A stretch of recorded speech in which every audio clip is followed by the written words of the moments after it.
Sir, আপনার সাথে MP পদপ্রার্থী দেখা করতে এসেছে। ভিতরে আসতে বলো। ভিতরে আসেন। বসুন। তা কি মনে করে থানাতে আসলেন? সামনে তো নির্বাচন, তাই আপনার সাথে ফেস টু ফেস দেখা করতে আসলাম।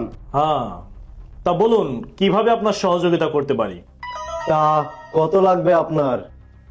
কত লাগবে মানে? কি কত লাগবে? আরে টাকা টাকা, কত টাকা লাগবে আপনার? টাকা মানে? টাকা নিয়ে আমি কি করব? নির্বাচনের দিন কেন্দ্র আমার দখলে চাই, আর যা করার আপনাকে করতে হবে, আর আপনার জন্য তো আমি আছি। ও আচ্ছা, বুঝলাম। তা আমি যদি এতটুকু করি আমার জন্য কি কি থাকছে? প্রমোশন তো আপনার হবেই। আর এখন বলেন আপনার কত টাকা লাগবে? আচ্ছা, আপনিই বলেন কত টাকা দিতে পারবেন? 1 কোটি? হবে না। 2 কোটি? না, তাও হবে না। 5 কোটি? হবে না। লাস্ট 10 কোটি? না, 10 কোটিতেও হবে না। তাহলে আপনি কি চান? আমি ইনসাফ চাই। ইনসাফ চান মানে? ইনসাফ মানে ন্যায় বিচার, যা সবার জন্য সমান। আপনার কি মনে হয় এই জায়গায় সরকার আমাকে টাকা দিয়ে বসিয়েছে কোন একটা নির্দিষ্ট দল কিংবা কোনো ব্যক্তির পক্ষে কাজ করার জন্য? না, আপনি ভুল মনে করছেন। পুলিশকে কখনো টাকা দিয়ে কেনা যাবে না। আরে বাদ দেন, আপনার মতো কত পুলিশ দেখলাম। আপনাকে 5 কোটি টাকা বাড়িয়ে দিলে আপনিও বিক্রি হয়ে যাবেন।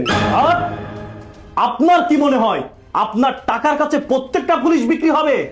No, never. ওই দিন ভুলে যেতে হবে যেদিন শরীরে এই পবিত্র পোশাক জড়িয়েছি।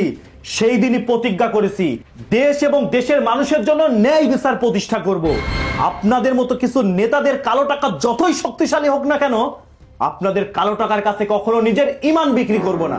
আর আপনি কি মনে করেন আপনার সামান্য কয়েকটা টাকার কাছে আমি আমার নিজের ন্যায় এবং সততাকে বিক্রি করে ফেলবো? অফিসার, এখনো সময় আছে, ভেবে দেখেন। এই মিস্টার তুষার, মুখ সংযত হয়ে কথা বলেন। আপনি যদি যোগ্য ব্যক্তি হন তাহলে আপনার ভোট কেন্দ্র দখল করা লাগবে না। জনগণ আপনাকে এমনিতেই ভোট দিবে। আর শুনুন, ভোট দেওয়া হচ্ছে জনগণের গণতান্ত্রিক অধিকার। একজন ব্যক্তি বাসা থেকে নিরাপত্তার সাথে ভোট কেন্দ্রে এসে তার পছন্দের প্রার্থীকে ভোট দিয়ে বাসা পর্যন্ত নিরাপত্তার সাথে ফিরে যাওয়ার জন্য যতটুকু করা লাগে আমরা করব।